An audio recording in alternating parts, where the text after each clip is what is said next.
Welcome to Raising the Bar podcast, sponsored by the Ashmore Law Firm. We're your hosts and siblings, Gary Ashmore and Lori Ashmore Peters. Subscribe so you don't miss a single episode. Welcome to this episode of our Raising the Bar podcast, sponsored by the Ashmore Law Firm, with your co-hosts, Lori Ashmore Peters and Gary Ashmore, her brother. And we are so excited to have our very special guest today, Joe Martinez.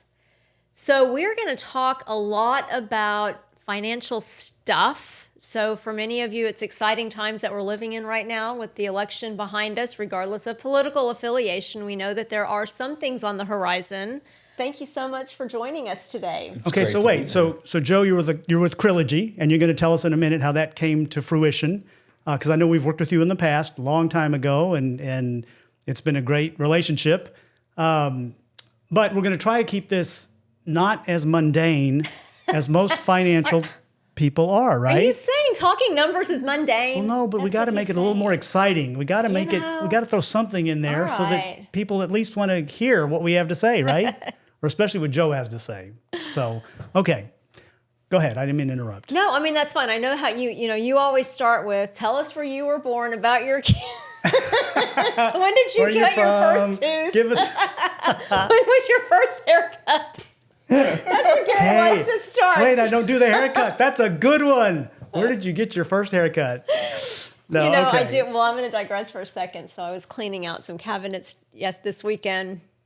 And apparently when I got my kids their first haircuts, I took a locket of their hair and put it in a baggie that I found. Did y'all do that for your kids? Because our kids are about the same age. I think so, yes. Okay. I don't remember that, but I seem kind of remember that, yes. My daughter, my senior in high school, was very disturbed by it. Disturbed? She was, because it's just in a Ziploc bag. I think I still have my teeth, my wisdom teeth that were surgically removed, as well as teeth when I lose them. I would put them in a bag and save them. And then we threw it away. It's like, what do you do with this? So, I mean...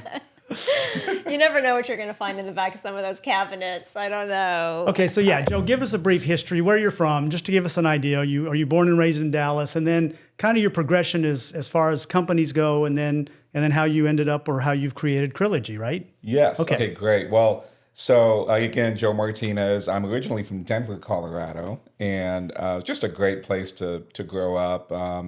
Grew up in a family of 5 and just a very tight-knit family, and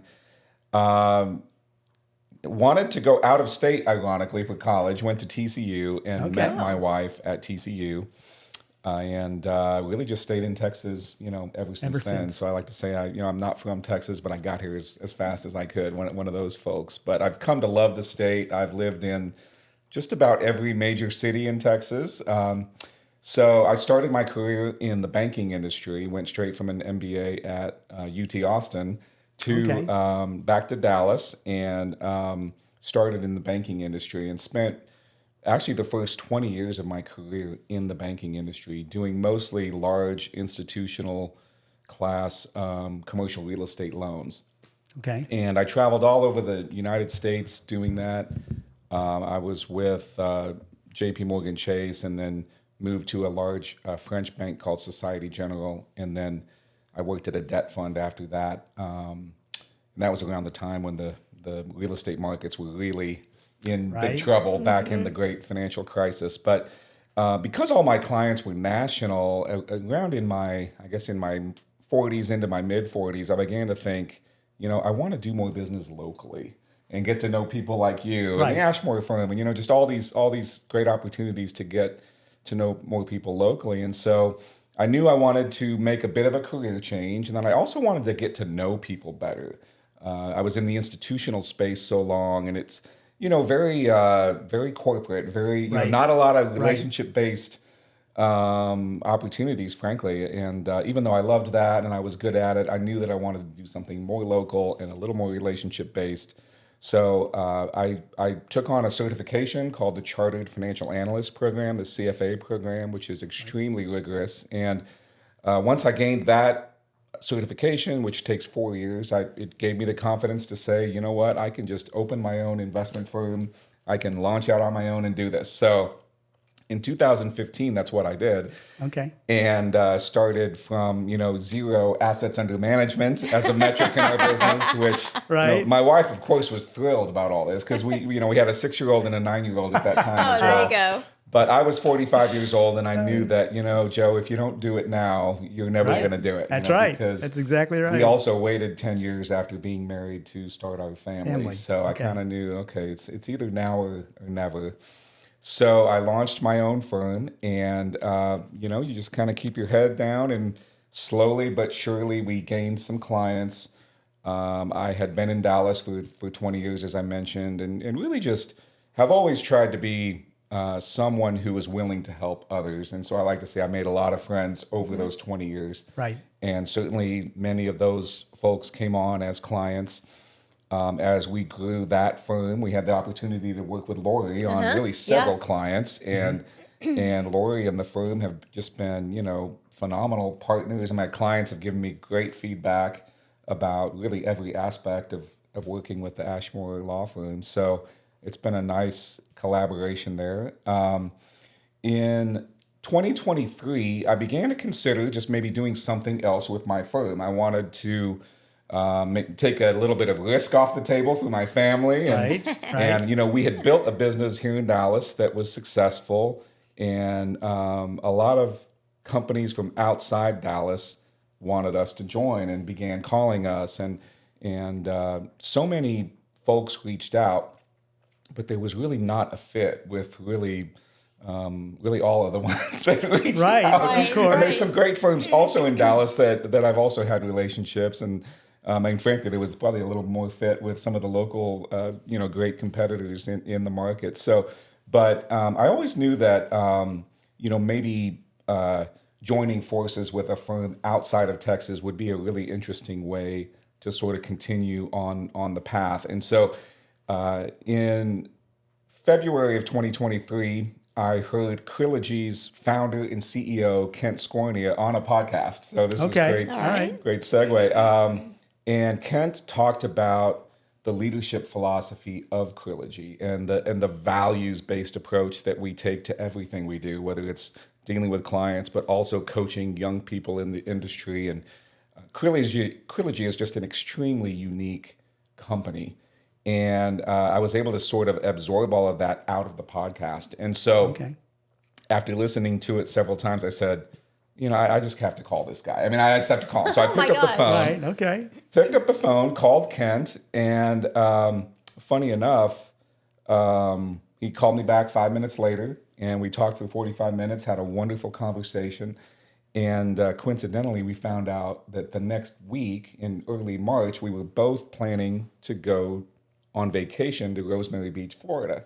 So we met there, really had a 2-hour coffee, had a wonderful conversation, and then flash forward, a couple months later, we actually joined Krilogy. I sold my predecessor firm to Krilogy, and then now serve as the managing partner of Krilogy with plans to build out not just in the DFW Metroplex, but throughout Texas ultimately. Okay, Right. it was meant to be. For those people out there that don't believe in fate, Right. I mean, it was, that's an unbelievable story. I mean, from the podcast to a phone conversation. And getting to a hold of him in 5 minutes. Right. Calling back and then, hey, we're going on a vacation. trip, and it happens to be the same place at the same time. Oh my gosh. I mean, right? Stars are aligning. Oh yeah. Well, and I look forward to the day when I can introduce you to Kent and the rest of our leadership team. There's just so much commonality in the way we look at the world. So because obviously I wanted to find a firm that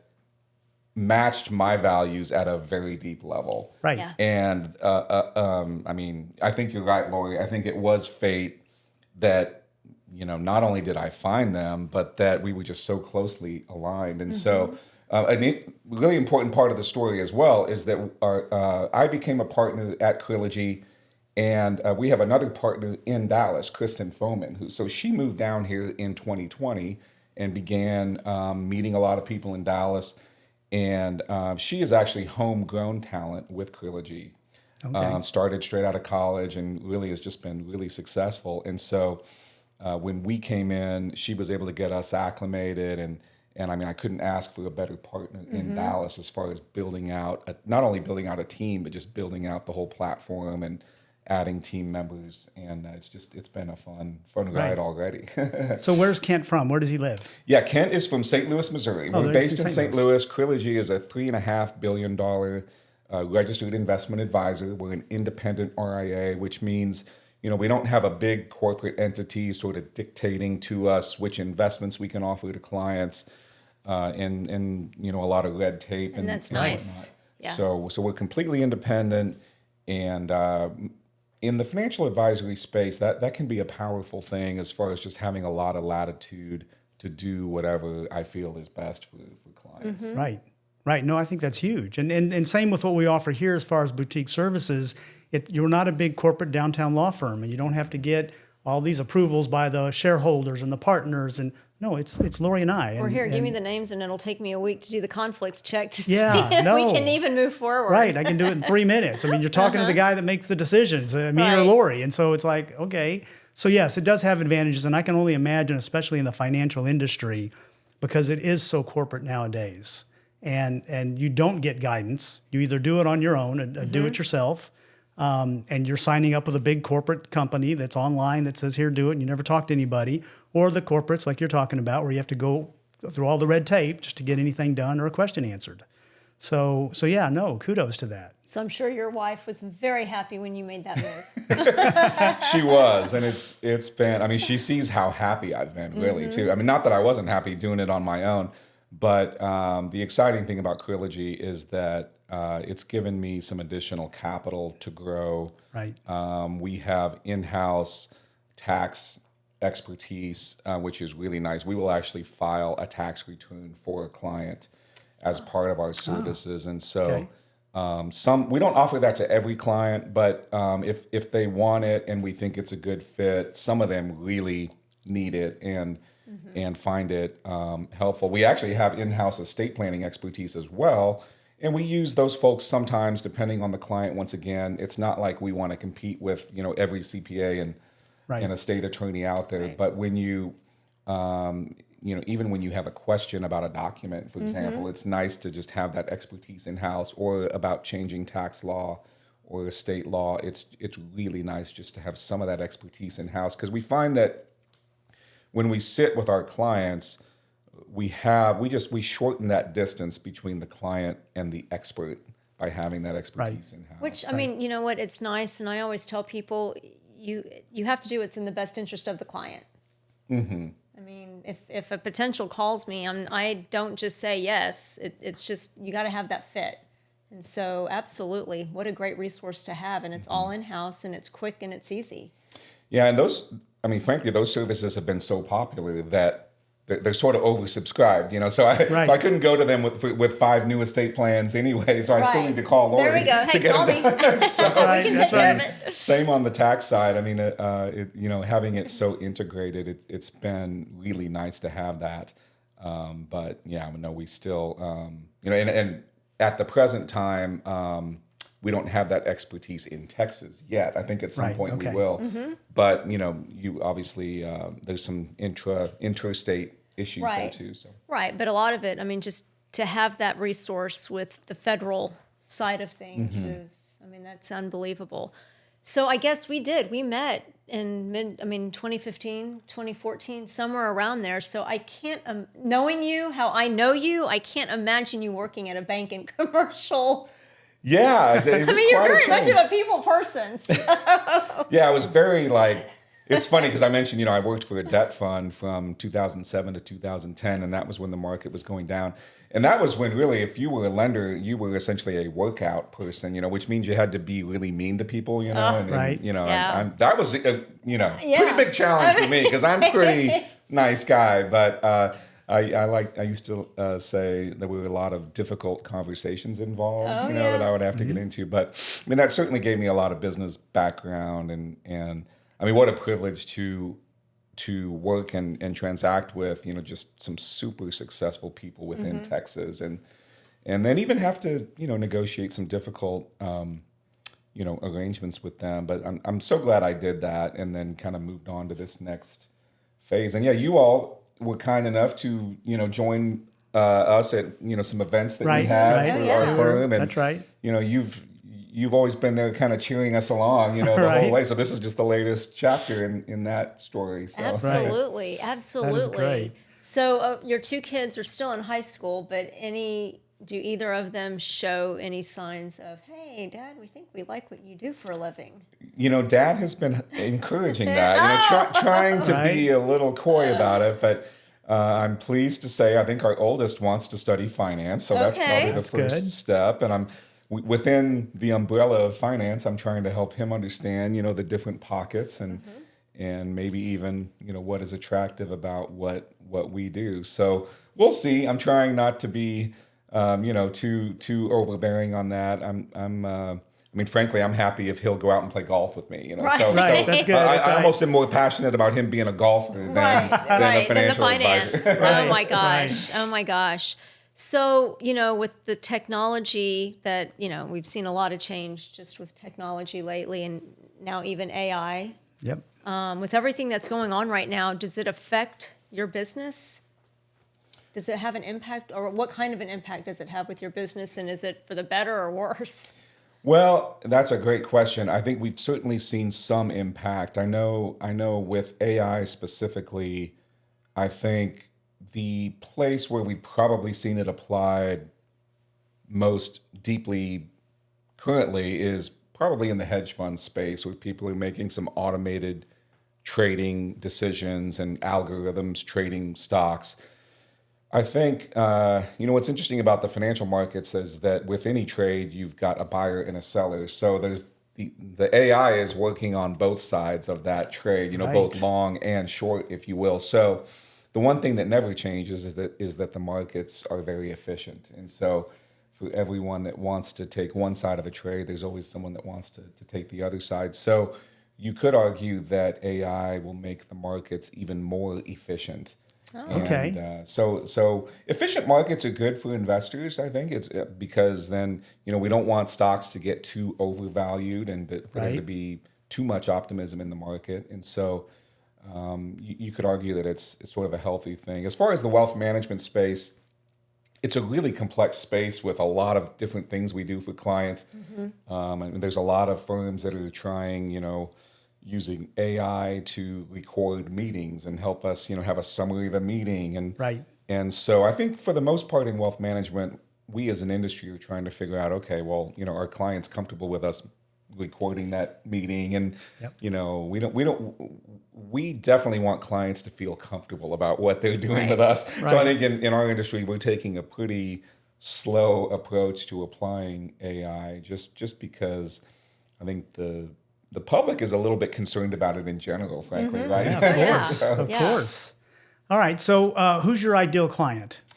Yeah, our ideal client tends to be people that are very busy, Okay. and I do have clients really of a variety of ages. Some are, starting a family, they need to think about saving for college. I've got some other clients on the other end of the spectrum that are just about to enter retirement, and they may have done it themselves. They've done all their investment management and financial planning themselves, but as they get closer to retirement, they're saying, my goodness, there's a lot of complexity here. There's Social Security, there's Medicare. And when I go to tap my retirement savings, which account do I tap into? And how does that Right. affect my income taxes? And then there's these IRMA penalties where if you make too much money, you pay more for Medicare, like a lot more. And so a lot of those folks come to me and say, Joe, I really think I need some help. And so one of the nice things about Krilogy is that we have a lot of depth internally to also do the financial planning or the wealth planning side of our practice as well. So typically, we include financial planning in every engagement. So a client comes on and we manage their investments for them, but also do financial and wealth planning, meaning projecting cash flows, telling them how much money they need to save to meet their goals, et Right. cetera. And that involves a lot of time and effort in the wealth planning software that we use. And of course, then you get into the related tax issues with that. So all that to say, most of our clients have between about 500,000 most of our clients, Well, no, that's okay. 5 million is a I'll do good that starting again. place. I'll do that one again. All right. yeah, Go ahead. because I know he'll cut this up. Yeah, he will. No, Yeah. he will. He'll catch the. So, having said that, most of our clients have between $500,000 and about 10 million of investable assets. Okay. We do have some in that 10 to 20 million range as well, including here in Dallas. So, but yeah, that's a great demographic, because we find that people in that segment, they need a lot of help. They want a lot of help. Right. And even in my own case, I mean, some of my clients from a financial standpoint, they are relatively unsophisticated as far as how much they know about finance. Right. And then I have the other end of the spectrum where people that I've known in banking that have been, I've known them 25 years, and they, or I might have a lawyer that I've been using, 25 years and known well. And I think they've chosen our firm because of the depth of expertise, and they know that if someone wants to talk to me about the PE multiple on Apple versus Microsoft, and I can go as deep into the weeds on the finance side of it if they want to. And so I think a lot of our clients really like that, because some of my clients do enjoy going a little bit deeper on the investment side. The keyword being some. Other clients have no They have no idea. That's correct. But I'm always able to bore them to death talking about investments if they'd like to. And then on the financial and wealth planning side, I do depend on some other internal experts to sort of broaden out my expertise, because none of us can be a jack of all trades, right? There's different, just as you practice different types areas. of law, you've really got to, you don't want to spread yourself too thin as a professional. So I love having a team that can tackle a client. So. Right. So is this something you always wanted to get into, this area? It is. I've always enjoyed talking to people about their money. Funny enough, I actually... But even from high school. I mean, I'm talking high school when you were picking a college. Yeah, I studied psychology in my undergrad because I didn't really know what I wanted to do, frankly. Okay. I knew that I liked people, and I knew that I liked relating to people, but I also wanted to be successful financially. And so when I made the decision to study psychology, I also made a decision at that time to get an MBA. And so I took an accounting class, and I actually liked the accounting class at TCU. And so I was thrilled when I got into the MBA program at UT. And I worked a year for Fidelity Investments as well before I got that MBA. And so that gave me some live experience. I was on the phone at that time in customer service, and I would talk to about 50 to 60 investors every day about helping them. Wow. And interest rates were going up. That was 1994, and interest rates were going up a lot that year. And so you had a lot of retirees really upset about their bond investments going down in value, because bonds go down in value when interest rates go up. And so that was a great experience. That experience in 1994 sort of gave me a taste of knowing that I would be good at being a financial advisor later. Yeah. And so, but I also knew that being a financial advisor, it's a little easier business to get into when you have some experience underneath your belt. So I'm glad I was able to get some experience first in the banking industry and develop relationships. I was going to say, develop those relationships, absolutely, so that you're not handed the phone book saying, start at A. Yes, that's right. Start calling. Yes. It's not a phone book anymore. What would they say? No, I don't know what they use. I mean, I'm just curious. Days. What would you use Who these knows? days? Luke, what would you use these days? If someone said you had to go cold call a bunch of people, just Google. Cold call people? Yeah, just Google it. How do you even Google? I would look on their social media, their websites. Oh, social media and That's websites. all, So that's what it is. I mean, now. that and just, now it's probably just knocking on doors. Okay. But Listen, I don't even know what it is these days. give you a phone book and let's Back cold in our call. day, it was it's a okay. phone book. So Here's how the does white pages. how does Krilogy get paid? Yes, so we get paid via investment advisory fees. Okay. And the clients really just give us two legal authorities when they sign us up. One, they give us the ability to invest their money, and then two, to take the fees out of their accounts, and that's really it. And so we are fiduciaries on behalf of our clients, which means we want to select investments only on what we believe is best for them, and not any other factors. So the fee structure is very transparent. So we're the money we're paid, the clients know what it is, and we send them an invoice every quarter, and so it's So what's the difference between that and then those financial companies that say you don't pay us, we get paid on the trades? Yes. So there's a fiduciary capacity within financial advice, and then there's a brokerage capacity. And legally, there's a slightly different standard as far as the standard of care in those two arrangements. So under the fiduciary capacity, it's more in depth, if you will. On the brokerage side, it's best. What is it? Best. Suitable. An investment needs to be suitable for a client, which, the suitability, there can be a little bit of a slightly broader interpretation. I was going to say, I mean, a fiduciary is probably, it's a higher standard than a brokerage. It's a higher standard. Yeah. Okay. Relationship. That is very interesting. All right. So you've got your two kids. Now you've had many different professions, I'm going to say, because that's truly what it has been. What would you tell your younger self? Knowing what you know today, what advice would you give your younger self?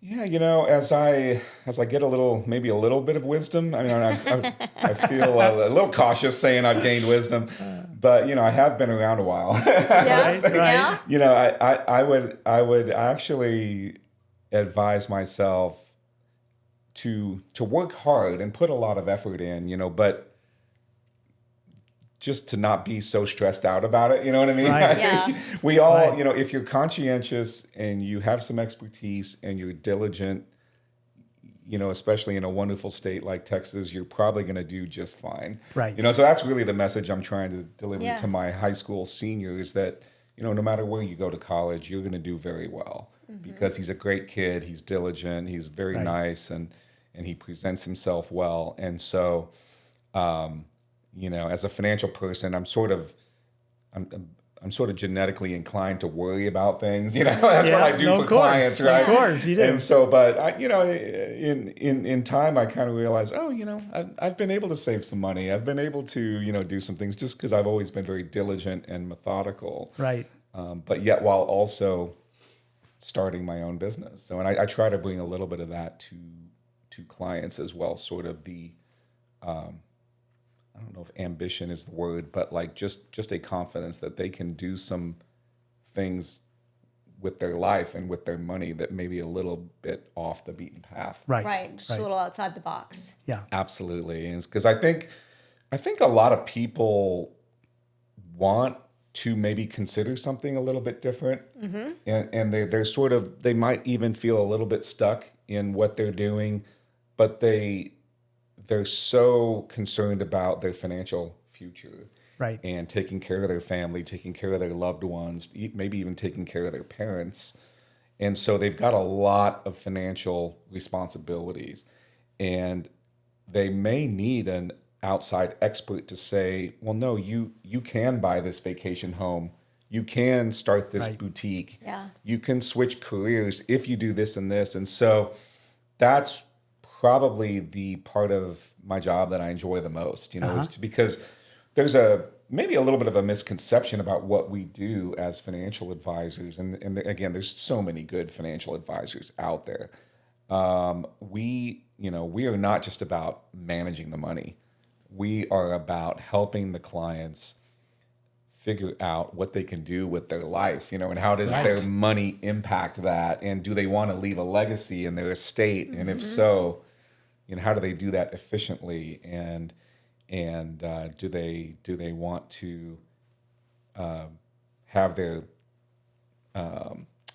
heirs, they're the next generation? Do they want to have the next generation inherit a lot of assets that they owe taxes on or not owe taxes on? And, I think that's one of the insights I try to give to clients is just as a very basic estate planning. And Lori, you might have even taught me this. So I might be stealing something you taught me, but it's at a very fundamental level. When you're doing estate planning, you have to sort of decide, like, okay, do I want tax efficiency for myself and my spouse, or do I want tax efficiency for my next generation? Because usually, depending on the planning, one of those parties needs to pay some taxes at Right. least. That's right. Unfortunately, yes. You try to minimize it as best you can, but that doesn't always happen. But it is, and it's who do you want to pay the taxes? You want to pay it for the kids, and then that way they're not having to worry about it, or do you want to just say, kids, pay whatever you have to pay at that point in time? That's right. Yeah. And then everything in between, and we work together to help clients figure out. Clients tend to think too, it's all or nothing, and Right. there's Right. always a middle ground. Yep. We can do a little bit of both. So, you're certainly not going to come to that conclusion if you're trying to do your own estate plan using an online, Right. tool or an online financial advisor for that matter. No, Right. absolutely. Absolutely. And I tell people, for me, for the estate planning side of things, it's like this giant jigsaw puzzle. And I get to put all of these pieces on a big table and then just fit them all together based on what the client wants. And so I know your profession is the same thing. Mm-hmm. I mean, every asset is a piece of a jigsaw puzzle, and based on what your client needs or wants, you fit the pieces where they need to go. Yeah, that's exactly right. Because even on the investment side, when I mentioned earlier about how when you go to retire, you want to take money out of certain accounts, and there's certain tax efficiencies depending on the account you take that money out of. And then you've got your Social Security coming in as well, and you may have a pension coming in. Well, if you don't have a financial plan established to know exactly, which account you're taking the money out of, it can be a little fuzzy because when I go to design these plans, I also want to take that tax strategy and overlay it with the investment strategy. So, Right. so given the tax landscape and the way that the government taxes these different accounts, what is the most efficient and optimal way for me to invest the money given those tax dynamics as well? And so because there's a concept called asset location in our business. You want to hold certain assets in certain accounts for the most Right. tax efficiency. Okay. And people don't think of that. And I tell my clients, and for you viewers listening, if you do not have a financial advisor, you need one. Because those are things that just as the layperson, yes, I do estate planning, but I don't even think about that or know that, so yes, Right. I rely on the yous of the world to say, okay, no, this is where you're taking the money from. These are the different buckets depending on what it is you want to do with them. Right. So oh my God, so important, so important. And I tell people, spend it. It's your money. What are you saving it for? Well, I want to leave a legacy. And listen, to those people who want to leave a legacy, that's great. But I For can't those tell of you. us that have kids. Of course, that have kids. But at the same time, you and I see this every day. Mm-hmm. People come in here and they believe that inheritance is a right. And we tell them, no, it's a privilege. Mm-hmm. If your parents want to leave you anything, you need to be thanking them every day. Right. You need to show them the respect because it's a privilege that you get anything on their passing. It's their money. So I tell them, spend it while you got it. What are you saving it for? You can't take it with you. Am I right? Can you take it with you? Boy, you're very passionate about that. I am. Some I people am. do take it with them. What? Like they bury it with them? Yeah. They cremate it with them? Oh my gosh, could you imagine? Let's just burn money. Holy moly. I will say we've had. I'm almost as passionate as Gary is on that same topic. And I try to sort of contain it sometimes because I don't want clients to think like, oh my God, this guy's my financial advisor. He's supposed to tell me not to spend money. Right. No, right. But people, which is a great segue into what I find with many of our larger clients is they don't fully appreciate yet just how much money they have and how secure their wealth plan is. They have more money than they can possibly spend or than they can possibly feel comfortable spending. Right. And so part of what we do too is help those folks, and I know, Laura, you do this in your practice, is help them figure out what is that next home for the money because they may not have much family. Right. And that might mean that we need to help them establish some relationships with some nonprofit, maybe interests course. that they have. And because they can't take it with them and they just Right. need to figure out what's a good home for their money when they move on. When they go. Right. And right. I was just having a talk with someone that is part of a nonprofit, and I'm finding that there are more and more folks out there that have accumulated a very, very nice amount of wealth, but don't have kids, aren't married, and they may want to leave to nieces and nephews, they may not. So I think a lot of these charities are getting quite a bit of money this day and age, which is Right. great. That's right. And I mean, I tell them, let's not, you take every single asset, you treat every asset differently, and it's just able to tell them, okay, take it from your retirement account so that you don't have to pay any tax on it. They don't have to pay any tax on it. So there are a lot of different ways out there to accomplish what our clients need.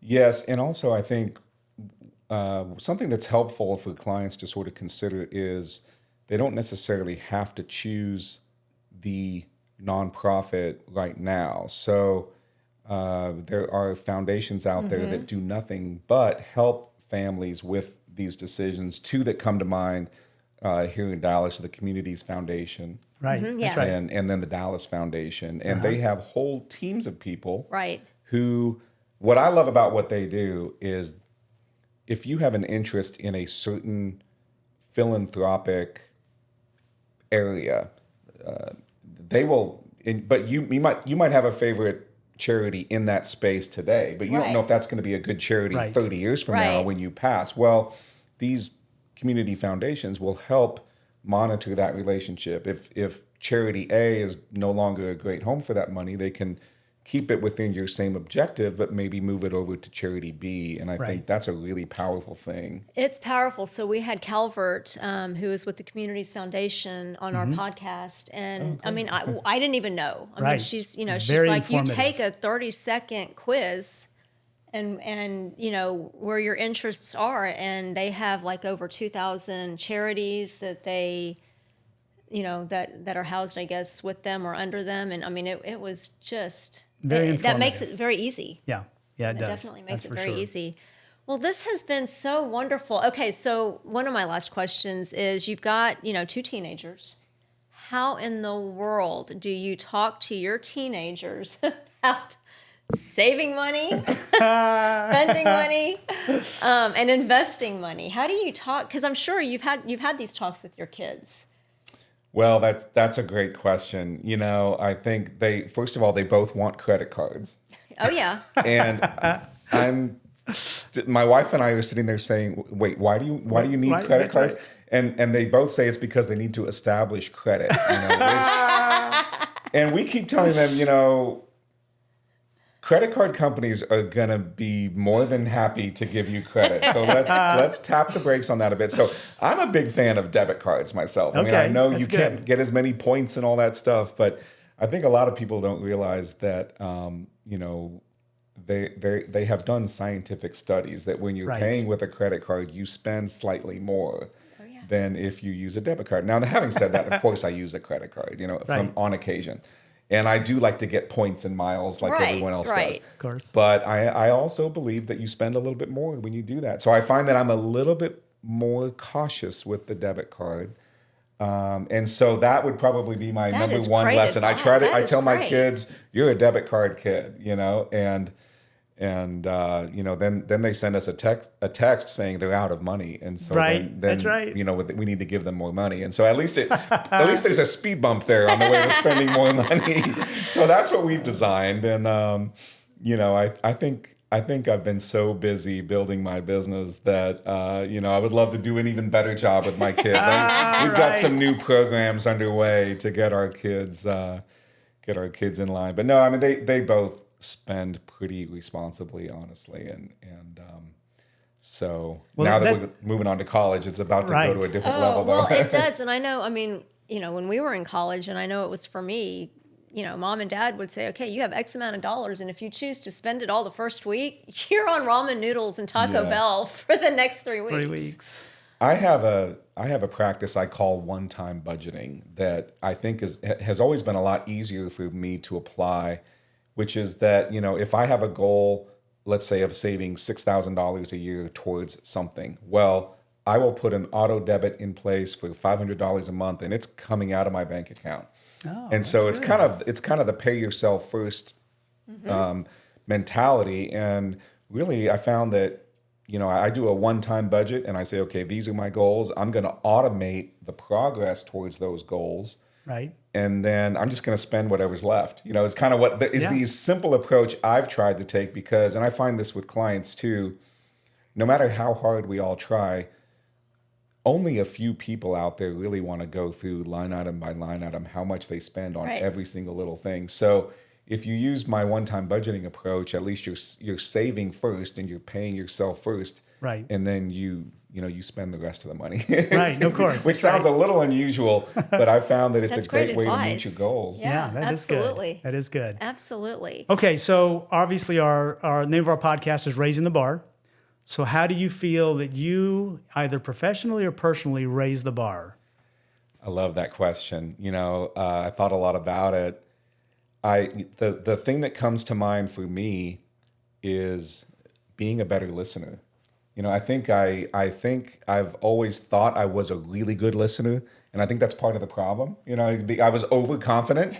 Right. And it's one thing to listen to someone, but I think it's important to truly sort of internalize what they're saying and even think a little bit about maybe what they mean that maybe didn't even come across in what they said, and really think about how they are feeling. And so I think it's important in what we do, in that if someone is expressing fear, uncertainty, confidence, overconfidence, the nature of my advice is going to change a little bit depending on how good of a job I actually do really understanding at a very deep level what that person is trying to tell me. And that could also come with our team as well, internal relationships. And so I think I'm raising the bar by deciding to become an even better listener, put it that way. That is great. I do. Yeah. I like that a lot as well.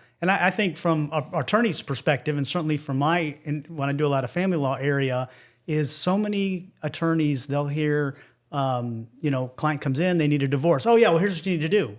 Well, no, listen to their facts. Listen to what they're dealing with. Listen to the emotion that they're being put up with. Listen to how the kids are really doing. And a lot of family law firms just don't do that.